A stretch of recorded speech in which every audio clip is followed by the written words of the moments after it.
जड़ कर्म चेतन बंधकारु कर्म के अवसान का।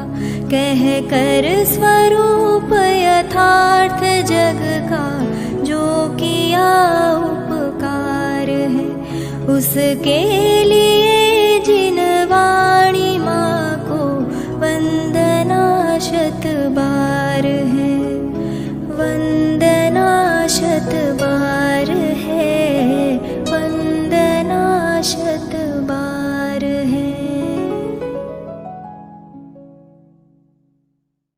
मणोवमं गदिं पते वोच्छामि समय पाउड मिनमो सुद केवली भणिदं।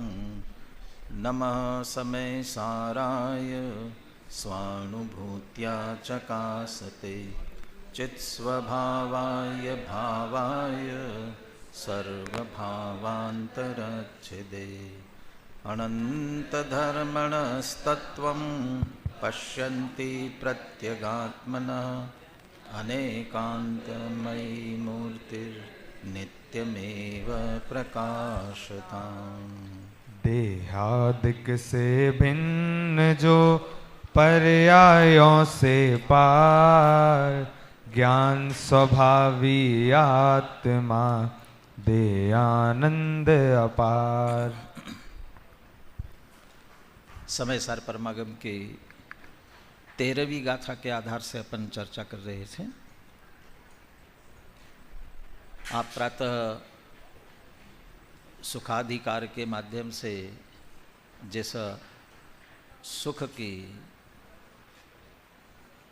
चर्चा सुन रहे थे और उसमें से वास्तविक आत्मिक सुख क्या है इसकी भी जानकारी की। वो सब परिपूर्ण सुख को प्राप्त करने का जो उपाय ध्यान है, परे मोक्ष हेतु धर्म ध्यान और शुक्ल ध्यान, उनकी भी चर्चा भी आप सुन रहे थे। ध्यान के माध्यम से उस सुख की प्राप्ति हो, इसके लिए सर्वप्रथम क्या प्राप्त करना जरूरी है? सम्यक दर्शन। सम्यक दर्शन पूर्वक ही ये सभी कार्य संपन्न हो सकेंगे। वह सम्यक दर्शन कैसे प्रकट होता है इसकी चर्चा यहाँ कुंद कुंद आचार्य देव ने 13वीं गाथा में कही। 13वीं गाथा का सबसे पहला शब्द था भूतार्थ। भूतार्थ से 9 तत्वों को जानना। भूतार्थ से जानना अर्थात शुद्ध नए से जानना। तो नए से जाना तो नए भूतार्थ है कि नहीं है? जिस नए से जाना है वो नए भूतार्थ है कि नहीं है? और वे नए जिसमें से निकले वो प्रमाण भूतार्थ है कि नहीं है? और इन प्रमाण नए, इन सबका हम व्यवहार समझते हैं, वो निक्षेप आने वाला है। निक्षेप ये सब भी भूतार्थ है कि नहीं है? कहते ये सब पूर्व भूमिका में भूतार्थ है, लेकिन जब हमारा जिस प्रयोजन के लिए इनका प्रयोग किया वह प्रयोजन जहाँ पूर्ण हो जाता है तब ये सहज अभूतार्थ हो जाते हैं। खाना बनाने के लिए क्या क्या चाहिए? खाना बनाने के लिए आपको बर्तन भी चाहिए, गैस भी चाहिए, चूल्हा भी चाहिए, सब चाहिए।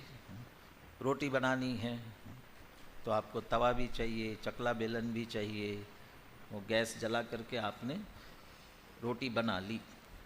अब रोटी बनाने के बाद में रोटी तो ले ली और ये बाकी सभी जहाँ है वहाँ हैं, रोटी का उपयोग कर रहे हैं। और जब आप बनाना शुरू कर रहे थे उस समय ढूंढ रहे थे सभी, आटा निकाल रहे हैं तो वो डिब्बा कहाँ है, वो जिसमें आटा लेकर के गूंथना है वह परात कहाँ है, फिर चकला बेलन ज़रूरत है, फिर तवा ज़रूरत है, जो जो ज़रूरत है वो सब इधर उधर वो सब ढूंढ ढूंढ करके इकट्ठे किए, यथा बराबर उनका प्रयोग किया। अब हम भोजन कर रहे हैं। अब रोटी खाते समय कहाँ हैं? जहाँ है वहाँ है। छोड़ दिया। छोड़ दिया का मतलब क्या? बिल्कुल घर से बाहर निकाल दिया क्या? नहीं। कहाँ रखा? जहाँ तहाँ है। तो जहाँ तहाँ क्यों रखा? अब हो गया ना काम, प्रयोजन पूरा हो गया है तो निकाल देते कि नहीं अभी रखा। क्यों रखा? अभी भूख लगी थी, खाना बना, खाना खाया। अब फिर से भूख लगेगी तो फिर खाना बनाना पड़ेगा ना, फिर ज़रूरत पड़ेगी ना, फिर उपयोग करेंगे। ऐसे ही अभी जिनकी चर्चा चल रही है, जिन 9 तत्वों को जानने की बात की भूतार्थ से, वह अकेला भूतार्थ नए ही नहीं है, उसके अलावा भी अधिगम के उपाय प्रमाण नए निक्षेप है। और इनमें और बाकी सब भी आ जाते हैं। वो निर्देश स्वामित्व वगैरह की भी चर्चा तत्वार सूत्र में आई, सत्संख्या, क्षेत्र स्पर्शन, कालांतर आदि भी आए। और वो सब भी घूम फिर करके प्रमाण नए में कहीं ना कहीं सम्मिलित हो जाते हैं, निक्षेप वगैरह में भी आ जाते हैं। इनमें ही मुख्य रूप से इन 3 की बात आती है, प्रमाण नए, निक्षेप। इनके माध्यम से हमने जीवादि तत्वों को समझ लिया। अब समझने के बाद जो हमारा वास्तविक प्रयोजन, उनमें से भी जो अंतिम शुद्ध नय था, वो शुद्ध नय से 9 तत्वों में से एक शुद्ध आत्मा, जीवो एक ज्ञायक भावो एव, एक जीव ज्ञायक भाव ही प्रकाशमान हो रहा है, वह हमारी दृष्टि में आया, हमारा प्रयोजन हुआ। आत्मानुभूति, आत्मख्याति, उसके माध्यम से सम्यक दर्शन प्रकट हो गया। अब इनकी आवश्यकता नहीं है ना, वो तो सहज प्रक्रिया है। भाषा में तो ऐसे ही कहना पड़ेगा, अपन सहज ही होता है।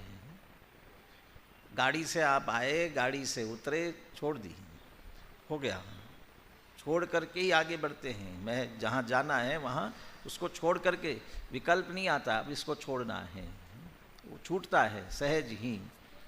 ऐसे ही जानने का प्रयोजन पूरा हुआ, आत्मा दृष्टि में आया, ये अपने आप ही गौण हो जाते हैं। इसी को गौण होते हैं, इसी का नाम अभूतार्थ है। और अभी यही मुख्य रहे तो फिर आत्मा नहीं आएगा ना दृष्टि में, तो नहीं आए तो भी आत्मानुभूति नहीं हुई। तो वो हुआ, ये सहज ही गौण हो जाते तो अभूतार्थ हो जाते हैं। मैं निकालने की बात कर रहा था कि निकाल दिया, छोड़ दिया, लेकिन छोड़ा नहीं, छूटे नहीं अभी वे हैं। क्यों हैं? अभी हमने हमारा प्रयोजन आत्मा का लक्ष्य किया, आत्मा का आश्रय किया, उसमें लीन हो गए, लेकिन अभी पूर्णता नहीं हुई है। अभी फिर बाहर आएंगे, फिर उसके स्वरूप में जाने के लिए उसका चिंतन, उसका मनन ये चलेगा, तो पुनः उसको जानने के लिए इनकी आवश्यकता पड़ेगी, तो फिर वे रहते हैं। अभी तो इसके बाद का जो कलश आएगा ना, उसमें तो शब्द का प्रयोग ऐसा करेंगे, उदयति न नयश्री अस्तमेति प्रमाणम क्वचिदपि चन विद्मो याति निक्षेप चक्रम। अभी जिन प्रमाण ने निक्षेप की बात कर रहे हैं उनके लिए ऐसे शब्द का प्रयोग करेंगे। अगला ही कलश देखिए ना, उदयति न नयश्री, नए श्री, नए बहुत है ना, इसलिए नए रूपी लक्ष्मी वो उदित ही नहीं होती है। अस्तमेति प्रमाणम, प्रमाण जो है अस्त को चला जाता है। क्वचिदपि च न विद्मो याति निक्षेप चक्रम, और निक्षेपों का समूह चक्र वह क्वचित याति न विद्मः, क्वचित कहाँ चला जाता है ये नहीं जानते। किम अपरम अभिदद्मा धामनि सर्वंकषेऽस्मिन्, और बाकी चीज़ों की हम बात क्या करें। सर्वंकषेऽस्मिन्, नीचे की अंतिम पंक्ति, अनुभवम उपयाति।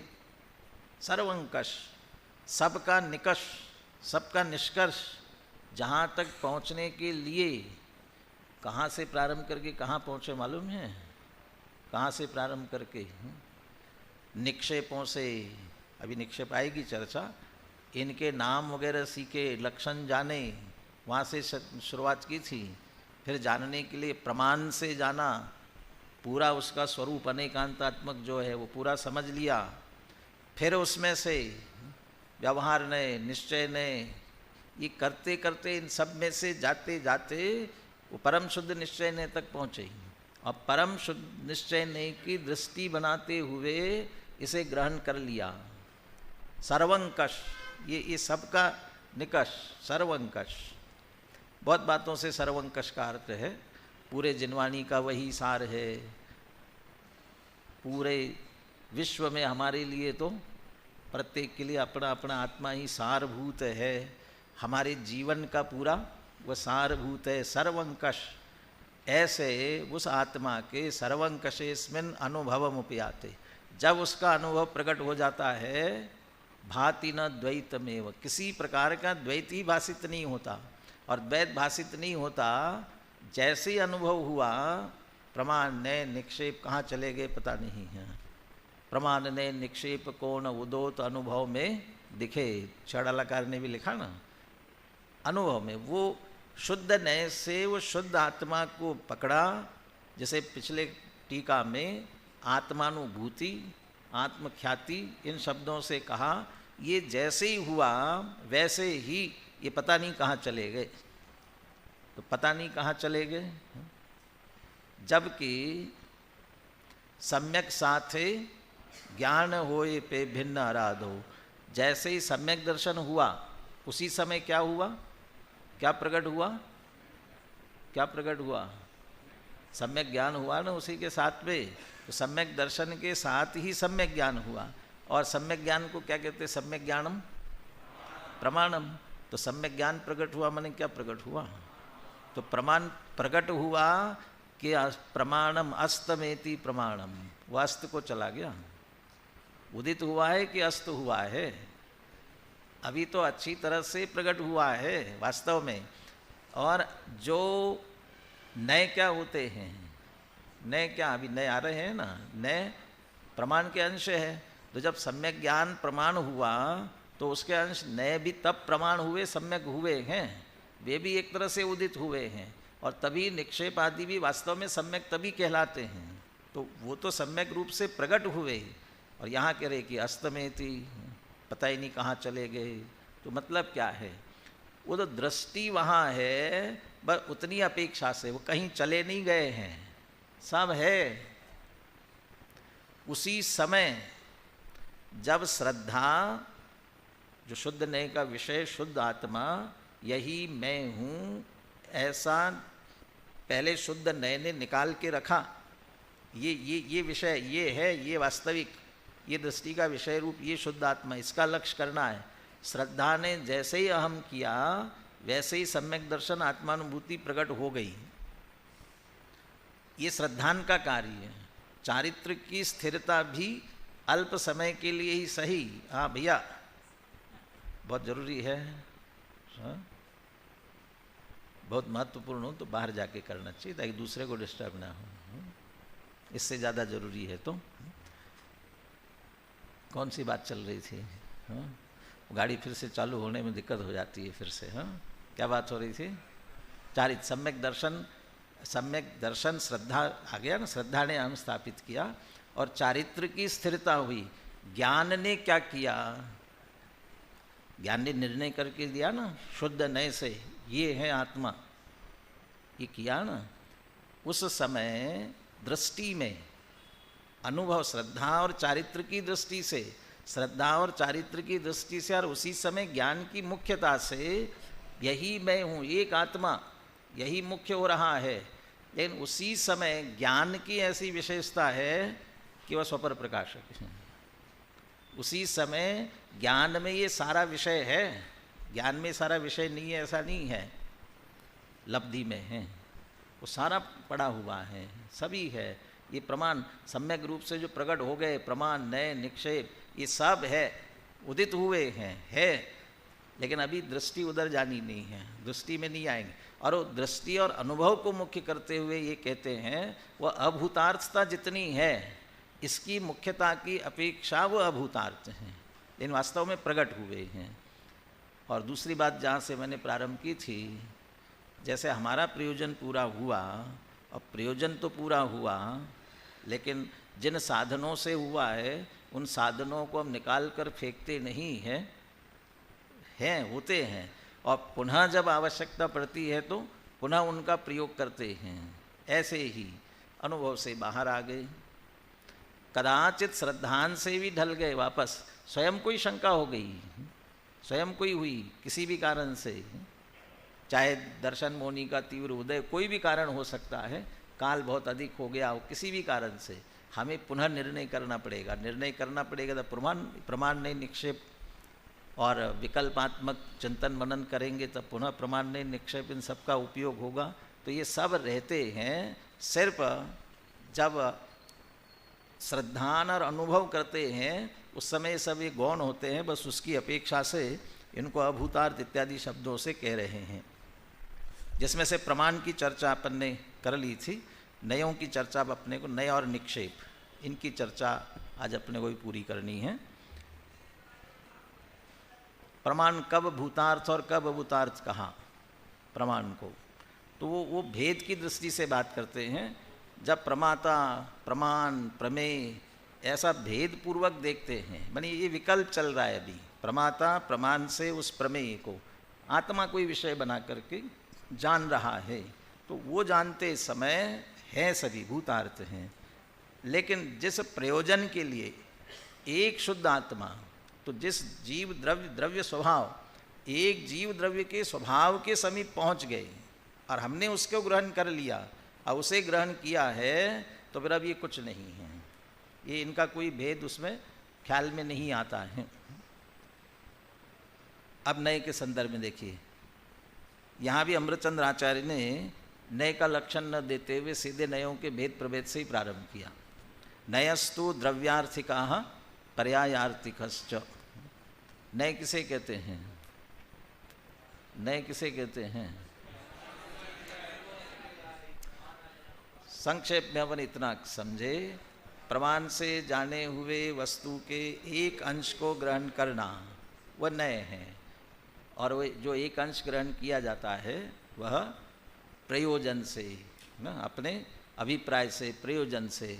इसीलिए ज्ञातुर अभिप्राय, वक्तुर अभिप्राय, इस रूप में भी उनकी परिभाषा दी जाती है। वे नए नए दो है, द्रव्यार्थिक और पर्यायार्थिक। तो द्रव्यार्थिक पर्यायार्थिक है कि निश्चय व्यवहार है। अब इन नए चक्र की क्लास में देखना मूल नए कौन से होते हैं, निश्चय व्यवहार की द्रव्यार्थिक पर्यायार्थिक, दोनों। किस किस के? अच्छा, आगम के मूल नए कौन से? द्रव्यार्थिक पर्यायार्थिक। और अध्यात्म के मूल नए? तो समय सार अध्यात्म का ग्रंथ है कि आगम का ग्रंथ है? अध्यात्म का। तो अध्यात्म का ग्रंथ है, तो इसमें कौन से नयों की चर्चा होना चाहिए इसमें? तो यहाँ तो द्रव्यार्थिक पर्यायार्थिक कर रहे हैं, इसलिए कर रहे हैं कि पूरे शास्त्र में तो निश्चय व्यवहार की चलनी ही है ना, और निश्चय व्यवहार की चर्चा 8वीं गाथा से लेकर के करते आए, 8वीं से 12वीं तक की, और फिर उसका प्रयोग भी बराबर करने वाले हैं। परंतु आगम में से अध्यात्म निकला है ना, तो ये निश्चय व्यवहार भी, उसका भी मूल समझ लीजिए पहले।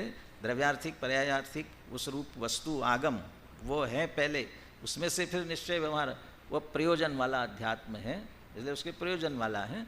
तो वे मूल ने जो है, मूल ने द्रव्यार्थिक पर्यायार्थिक, क्यों आगम मूल है, उसमें से अध्यात्म निकला है। अध्यात्म का आधार भी आगम है, आगम के आधार से निकला हुआ अध्यात्म ही सम्यक सच्चा अध्यात्म है। आगम के आधार के बिना बहुत अध्यात्म चलता रहता है, बिना आगम के आधार के अध्यात्म हो वो यथार्थ नहीं है। जिनवाणी में से पढ़ करके भी अन्य अनुयोगों को, अन्य अनुयोगों से वर्णित वस्तु स्वरूप को, या द्रव्याण योग में ही भेद पूर्वक समझाने के लिए जो वस्तु का स्वरूप अनेकांतात्मक कहा है, उसको स्वीकार करते हुए सम्यक एकांत ऐसा अपना दृष्टि का विषय निकाले तो सम्यक एकांत है, तो अध्यात्म सही है। उसको स्वीकार करते हुए और उसका निषेध करते हुए करेंगे, वो नाम मात्र का अध्यात्म है, कहने का अध्यात्म है, अपने मनगढ़ंत कल्पना वाला अध्यात्म है। इसलिए ये आगम के नयों को पकड़ना चाहते हैं। अभी यहीं चर्चा है, बाकी फिर द्रव्यार्थिक पर्यायार्थिक के रूप में कहीं चर्चा नहीं आती हैं। तो नयस्तु द्रव्यार्थिकः पर्यायार्थिकश्च, किसे कहते हैं द्रव्यार्थिक ने पर्यायार्थिक ने? तत्र द्रव्य पर्यायात्मके वस्तुनि द्रव्यम मुख्यतया अनुभावयति इति द्रव्यार्थिकाः। द्रव्य पर्यायात्मक वस्तु में द्रव्य का मुख्यता से जो अनुभव कराता है, द्रव्य पक्ष को मुख्य करके अनुभव कराता है का मतलब, यदि वचन नहीं लेते हो तो कथन करने की बात आएगी, और ज्ञान नहीं लेते हो तो जानने की है। अनुभव कराने से तात्पर्य सीधा आत्मानुभव से नहीं है, अनुभव करा रहा है, ज्ञान करा रहा है, माने द्रव्य का मुख्यता से ज्ञान कराता है। मुख्यतया द्रव्यम अनुभावयति, किसमें से? द्रव्य पर्यायात्मक वस्तु में। तो वस्तु द्रव्य गुण पर्यायात्मक होती है कि द्रव्य पर्यायात्मक होती है? हाँ जी, द्रव्य गुण पर्यायात्मक वस्तु होती है ना, द्रव्य गुण पर्याय।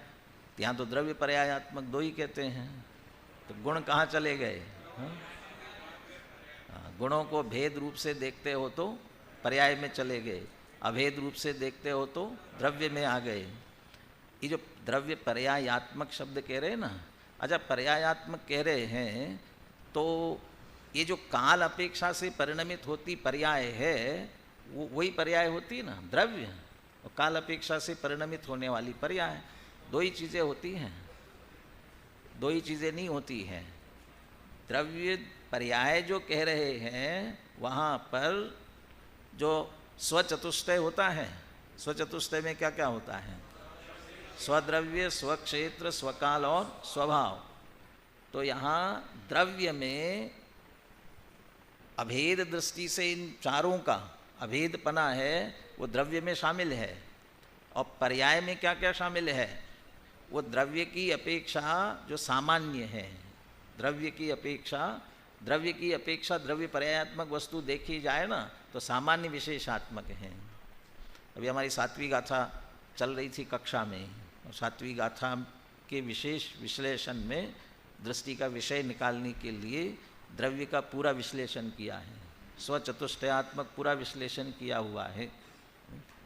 जिन्होंने पढ़ लिया होगा उनको ख्याल होगा, नहीं तो दृष्टि का विषय समझना हो तो 6वीं 7वीं गाथा और 6वीं 7वीं गाथा का अनुशीलन, और भी जिन्हें विस्तार से समझना हो तो 6वीं 7वीं गाथा पर दादा के प्रवचन हुए, वह दृष्टि का विषय इस नाम से विस्तार से भी वह प्रवचन छपे भी हैं, वहाँ से भी देख सकते हैं। तो पूरे वस्तु का ज्ञान कराने के लिए द्रव्य क्षेत्र काल भाव चारों की अपेक्षा से बात की। स्वद्रव्य सामान्य विशेषात्मक हैं, स्व द्रव्य के बाद में क्षेत्र भेदाभेदात्मक, माने अखंड अपना असंख्यात प्रदेशी अखंड, और उधर भेद भी है, उसके प्रदेशों का भेद, प्रदेश भेद, वो दूसरा उसका पक्ष है, भेदाभेद भी कह सकते हैं वहाँ पर। और काल की अपेक्षा नित्यानित्यात्मक, काल की अपेक्षा नित्यानित्यात्मक, और भाव की अपेक्षा एकाणिक। इसमें से दो पक्ष हो गए ना, सामान्य विशेष, भेद अभेद, नित्य अनित्य, एक अनेक।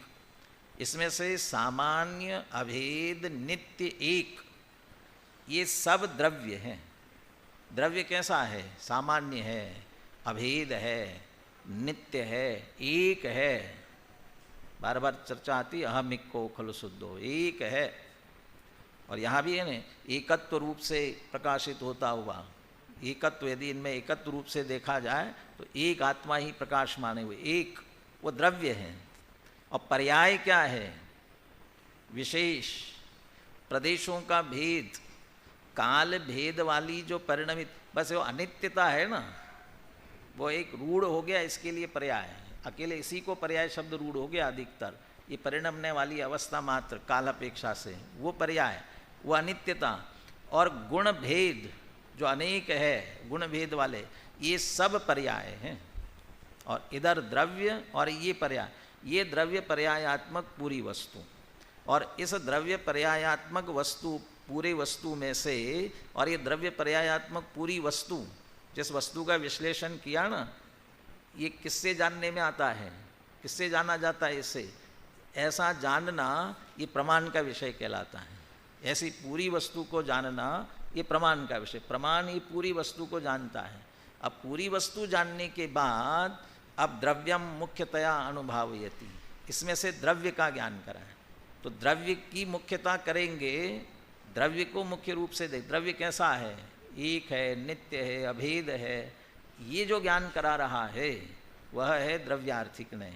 तो द्रव्यार्थिक नय से एक, अभेद, नित्य, ऐसा ज्ञान कराने वाला वह द्रव्यार्थिक नय।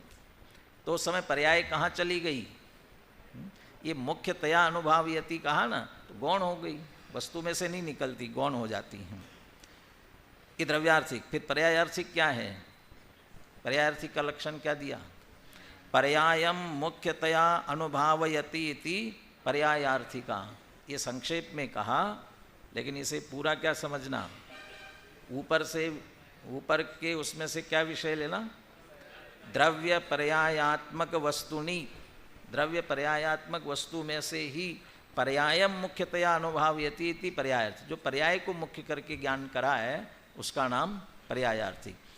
देखो द्रव्यार्थिक, जैसे अपन इधर शुद्ध नय से जानने की बात कर रहे हैं ना, ऐसे द्रव्यार्थिक में से भी एक विशेष है जिसके द्वारा शुद्ध आत्मा तक पहुंच सकते हैं। कौन सा नय है?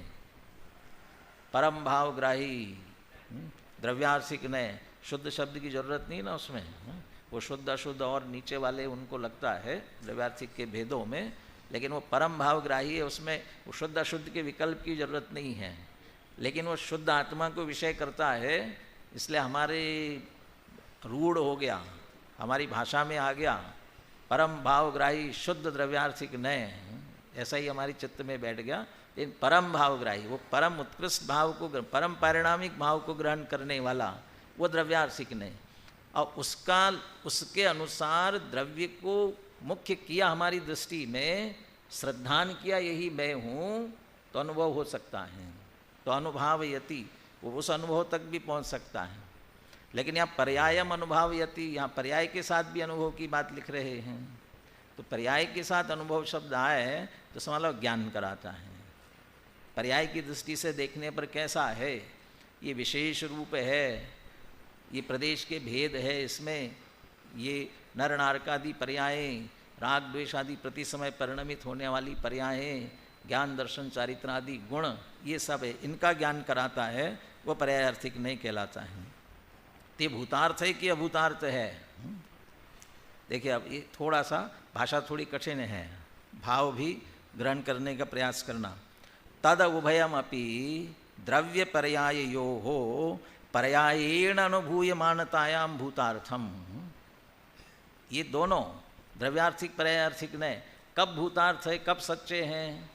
कि जब द्रव्य पर्याय का, द्रव्य पर्याय यो पर्यायेन अनुभूयमानतायाम, जब द्रव्य पर्याय का पर्याय रूप से अनुभव करते हैं तो भूतार्थ हैं। तो पर्याय का तो पर्याय रूप से करेंगे, द्रव्य का भी पर्याय रूप से। अब यहाँ पर्याय शब्द का अर्थ तो द्रव्य पर्याय वाले में से पर्याय नहीं है, न विशेष है, न प्रदेश भेद है, न काल भेद है, न गुण भेद है, ये कुछ भी नहीं है। तो यहाँ पर्याय का अर्थ क्या है? पर्याय का अर्थ भेद तो है, लेकिन द्रव्य और पर्याय, इन दोनों, ये दो भेद खड़े किए। प्रमाण के विषयभूत वस्तु एक है, उस एक वस्तु में द्रव्य और पर्याय ऐसे दो भेद खड़े कर, ये भी दो भेद है अपने आप में, और इन दो भेदों में एक अभेद का पक्ष और एक भेद का पक्ष है। तो अभेद भी एक भेद है, अभेद भी एक भेद है। उत्पाद वे द्रव्य, उत्पाद वे द्रव्य, द्रव्य किसे कहते हैं? लघु जैन सिद्धांत प्रवेशिका की परिभाषा याद है किसी को? क्या उत्पाद वे द्रव्य, इसमें से द्रव्य की परिभाषा, द्रव्य का लक्षण। अब वही बात हुई ना, अब तो समय सार भूतार्थ हो गया, तो लघु सिद्धांत प्रवेश का अभूतार्थ हो गई। लेकिन मैंने कहा ना अभूतार्थ नहीं करना है, रखना है उसको, काम आती है बार बार बीच बीच में। बोलो।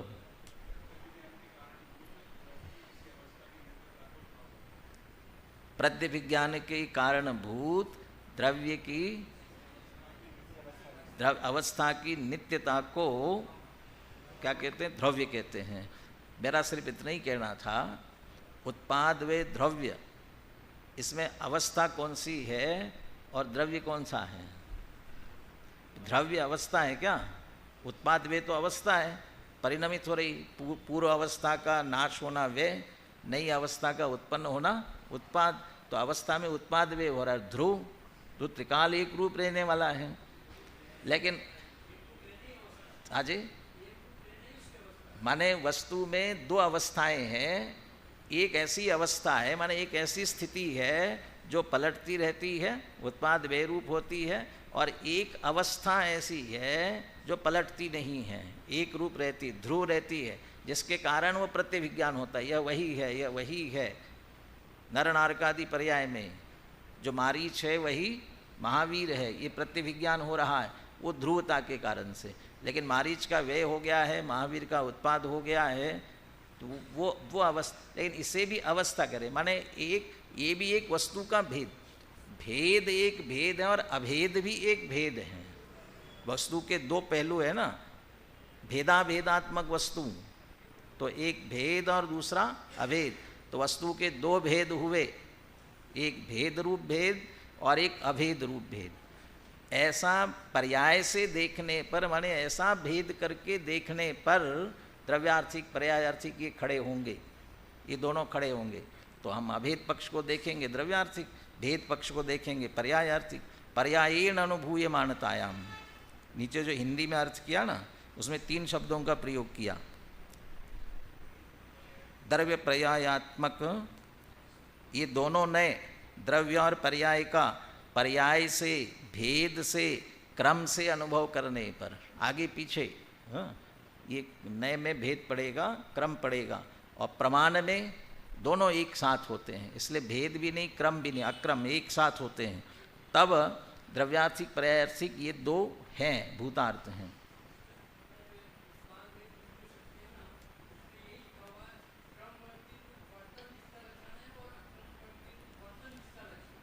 अक्रम रूप वर्तना, माने उसको भी वर्तना का, क्रम से वर्तना, उत्पाद वे भी वर्त रहे हैं, माने हो रहे हैं, माने वो भी अवस्था कही। और अक्रम रूप से को भी वर्तना कह रहे हैं, माने वो भी एक अवस्था कह रहे हैं उसको भी। माने दो भेद, द्रव्य और पर्याय रूप भेद देखेंगे तो द्रव्यार्थिक पर्यायार्थिक दोनों भूतार्थ है। अब दृष्टि बदलो, वो शुद्ध नहीं की दृष्टि जैसी थी ना, वैसी दृष्टि करेंगे। और यहाँ भी थोड़ी भाषा कठिन है। क्या लिख रहे हैं? अथ च द्रव्य पर्याय अनालीढ़ शुद्ध वस्तु मात्र जीव स्वभावस्य अनुभूयमानतायाम अभूतार्थम। अनालीढ़, वो अनालीढ़ शब्द से भाव नहीं आया ख्याल में, इसलिए हिंदी पढ़ते हैं अनालीढ़। क्या है हिंदी में? देखिए, द्रव्य तथा पर्याय दोनों से अनालिंगित शुद्ध वस्तु मात्र जीव के चैतन्य मात्र स्वभाव का अनुभव करने पर भी अभूतार्थ है, असत्यार्थ है। और द्रव्य पर्याय से अनालिंगित माने ना द्रव्य का आलिंगन कर रहा है, ना पर्याय का आलिंगन कर रहा है, ऐसी शुद्ध जीव वस्तु। तो द्रव्य और पर्याय का आलिंगन न करते हुए कहाँ खड़ी है? कैसी वस्तु? ऐसी कैसी वस्तु? तो अनालिंगित माने क्या? दोनों का स्पर्श नहीं कर रही है, ऐसी कैसी वस्तु है? फिर क्या रही वह? कल्पना करो कैसी होगी। ना द्रव्य को छू रही, ना पर्याय को छू रही, तो कहीं और खड़ी है क्या? बाहर खड़ी है, कहाँ है? तो अनालिंगित का मतलब हमारी दृष्टि में स्पर्श नहीं होगा। द्रव्य और पर्याय का ऐसा भेद जो खड़ा किया था, ये द्रव्यार्थिक, ये पर्यायार्थिक। द्रव्यार्थिक से देखो तो सामान्य है, नित्य है, अभेद है, एक है, ये चल रहा था। और पर्यायार्थिक से देखा तो ये परिणमित होने वाली पर्याय रूप है, अनित्य है, अभेद भेदात्मक है, गुण भेद रूप अनेक है। ये जो सब देख रहे थे ना, अब कहते इन दोनों को दृष्टि में से गौण करो, द्रव्य पर्याय के भेद को गौण करो, सिर्फ वस्तु को मुख्य करो। जान गो दुजो भाव, वो वहां जो कहा जान गो दुजो भाव, एक ज्ञायक भाव, नादो जोसो दुसो चेव, ज्ञात वह तो वही है। हमने अच्छी तरह से जान लिया, जानने के बाद हमारा प्रयोजन जो चैतन्य मात्र वस्तु का था उसमें हमने लक्ष्य दिया। अब ये जो हम देख रहे हैं ये द्रव्य है कि पर्याय है? अभी हम जिसका लक्ष्य कर रहे हैं अवैध अखंड शुद्ध आत्मा का, वो प्रमतनी अप्रमतनी एक ज्ञायक भाव कह करके जिसको कहा, या यहाँ नव तत्वों में शुद्ध ने से देखा तो एक ज्ञायक भाव रूप जीव तत्व प्रकाशमान हुआ, उसे हम लक्ष्य बना रहे हैं। उस समय वो द्रव्य है कि पर्याय है? हाँ, द्रव्य है, वो चला गया दृष्टि में से। पर्याय है, इधर लक्ष्य गया तो चला ही गया। लेकिन ये द्रव्य माने द्रव्यार्थिक नहीं का विषय है, ऐसा भी विकल्प खड़ा हो गया तो चला गया। तो क्या क्या विषय बनाना है? वो द्रव्यार्थिक नए ने जो खड़ा किया था, पर्यायार्थिक ने खड़ा किया था। अब ये विकल्प खड़े मत करो। तो अनालिंगित माने द्रव्य पर्याय संबंधी कोई विकल्प का स्पर्श न करते हुए वस्तु मात्र को ग्रहण कर रहा है, ऐसा लेना है। वस्तु तो द्रव्य पर्यायात्मक ही रहने वाली है, हम अपनी दृष्टि में सिर्फ उसे मुख्य कर रहे हैं, तो उसको कह रहे अनालिंगित, दृष्टि की अपेक्षा। हाँ जी, हमारा लक्ष्य जहाँ पर है ना, वो द्रव्य को ही मुख्य, शुद्ध नए से जा रहे हैं ना, शुद्ध नए से जा रहे हैं और शुद्ध नए द्रव्य को ही विषय बनाता है, इसलिए द्रव्य ही विषय बनेगा और द्रव्य की ही दृष्टि है। परंतु ये द्रव्य है, इसका स्पर्श नहीं कर रही, तो ये विकल्प खड़ा होगा इसके लिए। इसलिए कह रहे द्रव्य पर्याय, वो अभी द्रव्यार्थिक पर्यायार्थिक कहते हुए कह रहे हैं ना, तो द्रव्य को मुख्य कर रहा है तो द्रव्यार्थिक की तरफ जाएगा, पर्याय को मुख्य करेगा तो पर्यायार्थिक की तरफ जाएगा। तो नए का विकल्प ही खड़ा होगा। जिस शुद्ध नए को भूतार्थ कहा है ना, वो शुद्ध नए भी तो अभूतार्थ हो जाएगा जब दृष्टि अनुभव होगा तब। लेकिन विषय उसी का है, बस इसलिए उसे हमेशा भूतार्थ के रूप में कहते हैं। तो द्रव्य पर्याय अनालीढ़ शुद्ध वस्तु मात्र जीव स्वभाव से अनुभूयमानतायाम अभूतार्थम, न द्रव्यार्थिक न पर्यायार्थिक, एक जीव वस्तु। चले अंतिम निक्षेप की बात जल्दी से लेते हैं, निक्षेप सरल है, ठीक है ना। निक्षेपस्तु नाम स्थापना द्रव्यम भावश्च, चार प्रकार के निक्षेप। निक्षेप किसे कहते हैं? लोक व्यवहार, शब्द आदि के माध्यम से हम जैसा लोक व्यवहार चलाते हैं, लोक न्यास, न्यास शब्द दिया ना, किस शब्द को कहाँ रखना, किस अर्थ में रखना, क्या भाव लेना, किस अर्थ में लिया जा रहा है, वो निक्षेप। वो चार प्रकार के, नाम स्थापना द्रव्य और भाव। नाम निक्षेप किसे कहते हैं?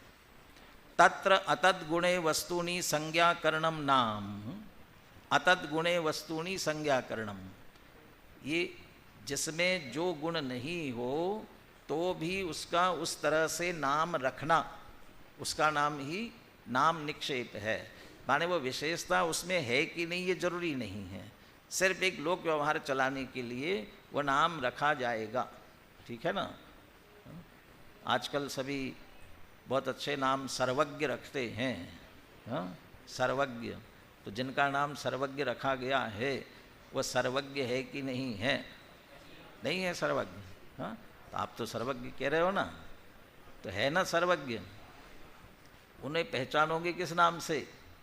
सर्वज्ञ के नाम से ही पहचानेंगे। तो ये नाम निक्षेप से अतद गुणे वस्तुनि, वह गुण उसमें न हो तो भी वह नाम कहना, वह नाम निक्षेप से है। छह द्रव्यों में बाकी सब द्रव्यों के उनके गुणों के अनुसार नाम जैसे लगते हैं, लेकिन दो द्रव्य ऐसे हैं उनका उनके गुणों से कोई संबंध ही नहीं दिखता। कौन कौन से?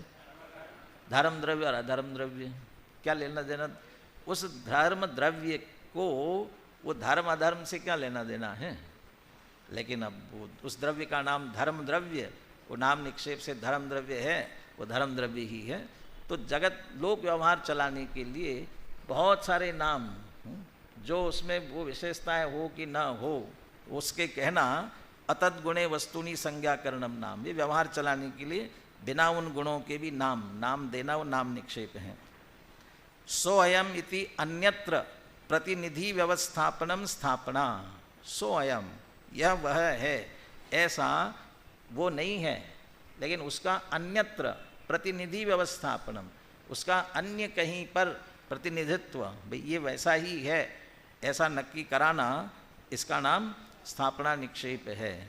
और स्थापना निक्षेप का सबसे बड़ा उदाहरण जिन प्रतिमा है। जिन प्रतिमा जिन सारी की कही जिनागम माए। इस जिन मंदिर में कौन विराजमान है? कौन है? सिमंदर भगवान। और विदेह क्षेत्र में कौन है? तो विदेह क्षेत्र में है कि इस मंदिर में है? तो इस मंदिर में है, ये सिमंदर भगवान है। अब ऊपर जाकर के कहेंगे सबसे बीचों बीच में कौन से भगवान है? महावीर भगवान है। तो ये सब अपन ये भगवान महावीर ऐसा कहते हैं, ये सभी क्या है? स्थापना निक्षेप है। कितने प्रकार का होता है स्थापना निक्षेप? कौन कौन सा? और ये कौन सा है? तदाकार स्थापना।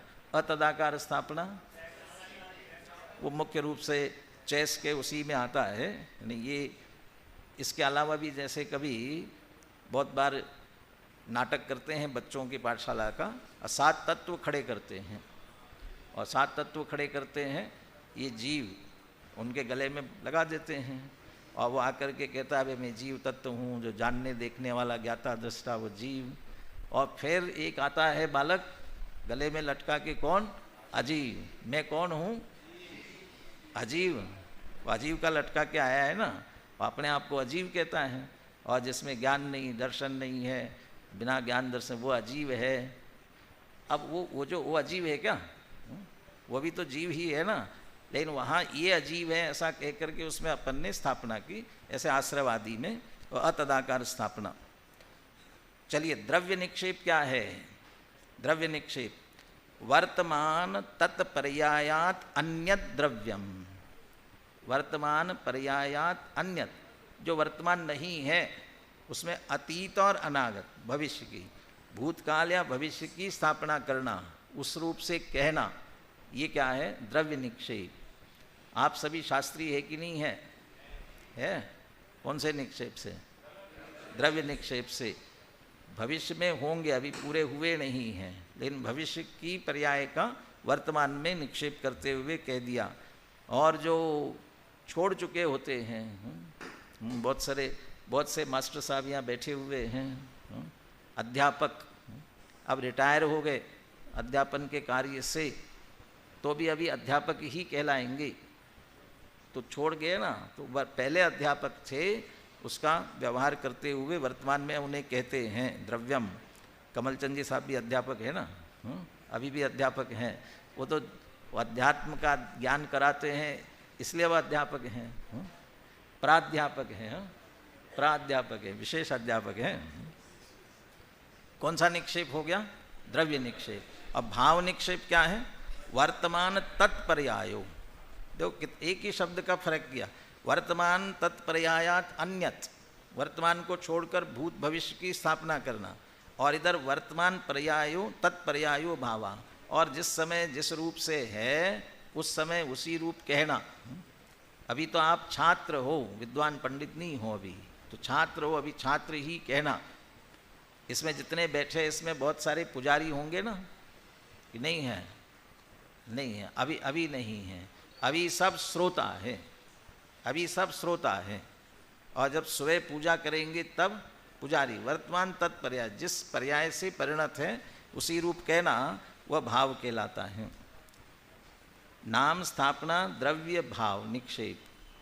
वो एक गाथा भूल रहा हूँ, जिन शब्द पर चारों घटित किए हैं।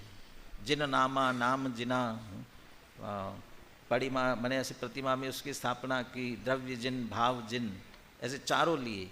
नाम जिन, स्थापना जिन, द्रव्य जिन और भाव जिन। नाम जिन कौन है? किसी का भी नाम जिन रख देना। जिन तो कम रखते हैं, लेकिन आगे पीछे कुछ न कुछ लगा देते हैं। कुमार लगा देते हैं, पाल लगा देते हैं, जिनपाल, गुणपाल। यदि और पता नहीं है तो हिंदी सभी, लेकिन संस्कृत निष्ठ कर देते हैं जिनम। जिन शब्द अच्छा नहीं लगता, जिनम। तो वो जिन है क्या अभी? अभी तो बालक, वो जिन तो नाम निक्षेप की अपेक्षा से जिन।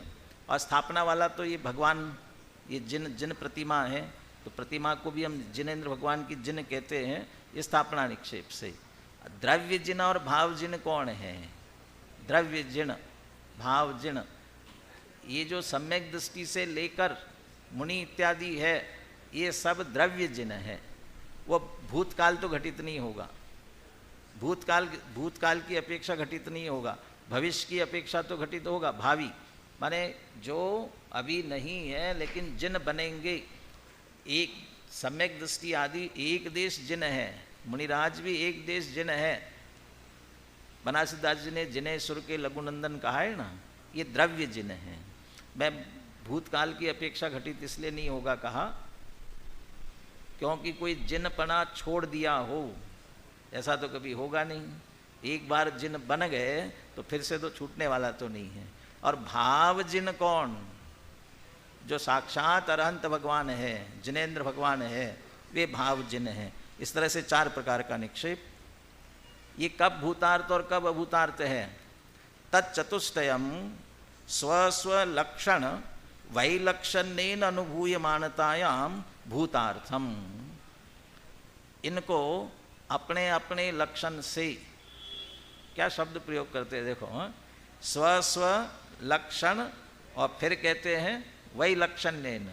तो लक्षण से करना है कि वैलक्षण से करना है? तो जो वैलक्षण्य है ना, वो लक्षण से रहित पने के अर्थ में नहीं है, वह भिन्न भिन्न के अर्थ में। इन चारों को अपने अपने लक्षण की अपेक्षा भिन्न भिन्न अनुभव करते हो, 4 भेद खड़े रखते हो चित्त में, तब तो है भूतार्थ। आत्मा, जिस आत्मा को समझ रहे हैं ना, ये आत्मा में भी चारों चीज़ें घटित होंगी। नाम भी, स्थापना भी, द्रव्य भी, भाव भी, ये सभी घटित हो जाएंगे इसमें, आत्मा में भी। जब हम भिन्नता से अनुभव करते हैं, लक्षणों की भिन्नता से, तो ये भूतार्थ हैं।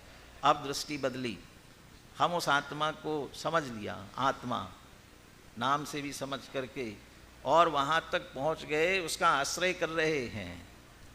अथ च निर्विलक्षण स्वलक्षण एक जीव स्वभावस्य।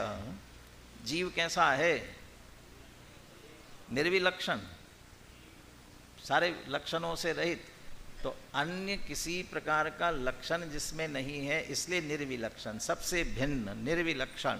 और अपना स्वलक्षण एक या एक भाव, ऐसे एक जीव स्वभाव से अनुभूयमानतायाम अभूतार्थम।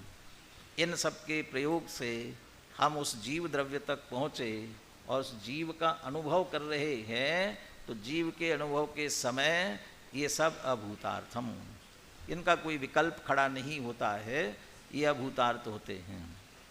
जो अनुभव में लीन है, उनसे पूछा जाए आप किसका अनुभव कर रहे हो, आप किसका अनुभव कर रहे हो, क्या उत्तर मिलेगा?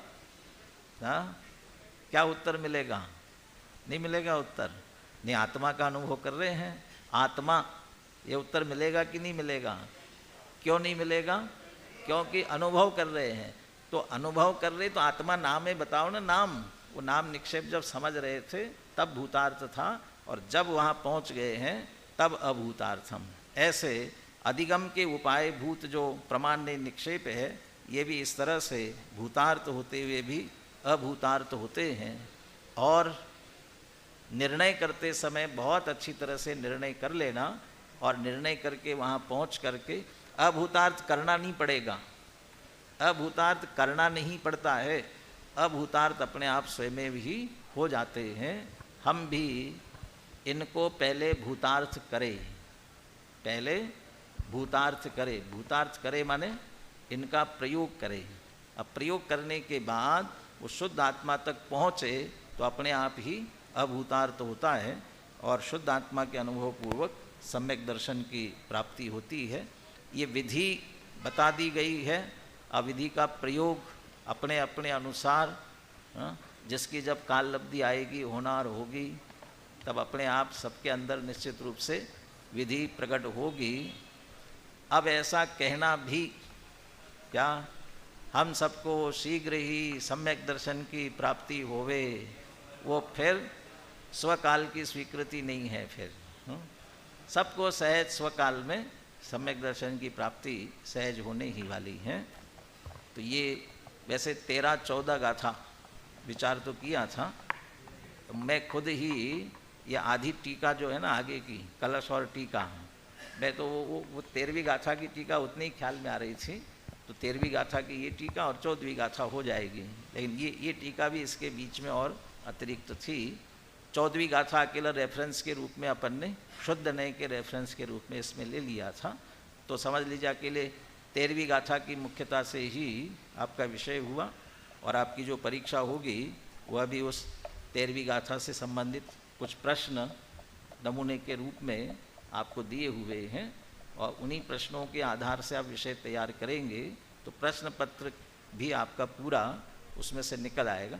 आज के प्रश्न और प्रमाण्य निक्षेप की जो चर्चा बाद में हुई ना, वो उसमें छूटे हुए हैं। तो प्रमाण्य निक्षेप की भूतार्था अभूतार्था कैसे है, ये कब होती है, ये और ख्याल में रखेंगे तो आपको मेरे इस समय सार वाले विषय में ऑप्शनल नहीं है, वो विकल्प चुनने वाले वैसे प्रश्नोत्तर नहीं हैं, आपको लिखना ही है। इसलिए जल्दी से पढ़ना और लिखना शुरू करना, नहीं तो सोचते रह जाओगे तो समय निकल जाएगा। छोटे से 5 प्रश्न 2-2 अंक के छोटे छोटे, बहुत संक्षेप में, वो आप एक शब्द में उत्तर देने जैसे, लेकिन वाक्य पूरा लिखना हो तो लिखना, वाक्य पूरा लिखना हो तो लिखना, नहीं तो छोटे शब्द में भी आप लिख सकते, बिल्कुल संक्षेप में। ये किसका क्या है, वो जो एक शब्द भी आप देना चाहें तो दे सकते हैं। जांचने वालों को हम कहेंगे कि एक शब्द भी लिखा हो तो उसको मान्य करना है। ऊपर तो लिखा है संक्षेप में उत्तर देना, तो 5 तो बहुत संक्षेप में लिखने वाले हैं, और 3 बाद में आपको विस्तृत लिखना है, विस्तार से लिखना है। और वो हाँ जी, पहले कितने 5 बताए क्या, 10 हो गए 2-2 अंकों के, फिर कितने रहे 20 अंकों के। अब देख लेना है, अंक थोड़े बहुत कम ज़्यादा इधर उधर हो रहे होंगे, तो वहाँ आपको विस्तृत लिखना है। तो जिससे संबंध में जो प्रश्न पूछा गया है उससे संबंधित पूरा विस्तार से आपको लिखना है, उससे संबंधित जितना समझाया है, समझ में आया है, उतना आपको पूरा लिखना है। कुछ अच्छा, हाँ हाँ, भोजन की व्यवस्था बरसात की वजह से नीचे नहीं, सभी का ऊपर ही है, तो विद्यार्थियों के लिए सूचना है कि आप थोड़ा इंतज़ार करें और अतिथियों को पहले भोजन के लिए अवसर दें। जा सकते हैं, व्यवस्था के लिए आप चले जाएं, व्यवस्था के लिए, और अतिथि पहले शीघ्रता से पहुंच जाए ताकि समय पर भोजन हो सके।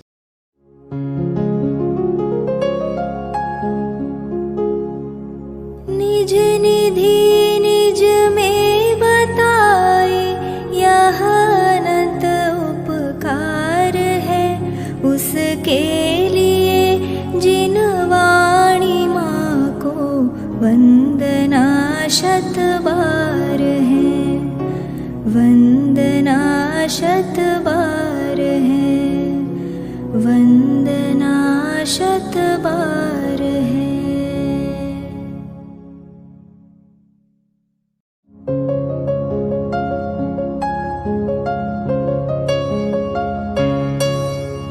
हे जिन वाणी भारती तो ही जपो दिन रैन, जो तेरी शरणा गहे सो पावे सुख चैन। जा वाणी के ज्ञान ते सूझे लोकालोक, सो वाणी मस्तक नवो सदा देत हो ढोक, सदा देत हो